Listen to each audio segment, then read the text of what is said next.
So I'm going to show you now how to create the illusion of depth within your piece of work. So making it look as though some areas are going behind others. So some bits coming forward, some bits going behind. And that is all done by using lots of little dots nice and close together and really, really dark areas.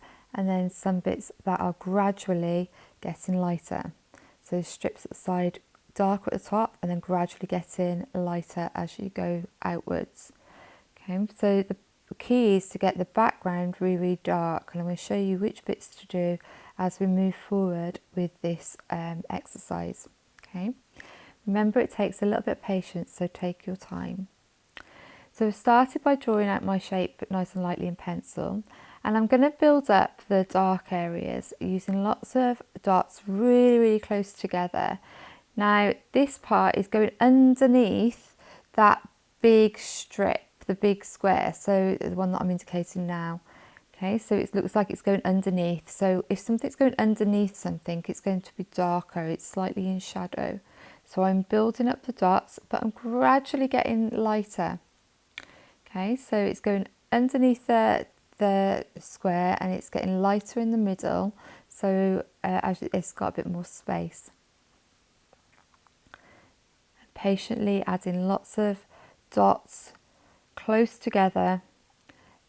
Now this is really the furthest one back, so this is going right behind, so it's really densely packed little dots together, and that square there is one that's slightly forward of that. Lots of dots really close together. Again, same the other side. So creating that illusion that that band there is behind the other squares that we've done.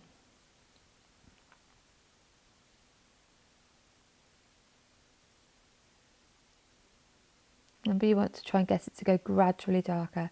Now this part here, again, where it goes next to the central band, the one that we did first, it looks like it's going behind that area. So we're going to try and get darker when it hits it next to it, and then it's going lighter in the middle.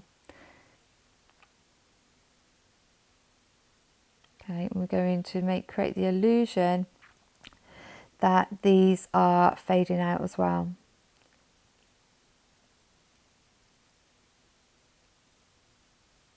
So whenever something is next to it, or next to something else, it is in shadow, because if you've got two things close together, then one would cast a shadow on another.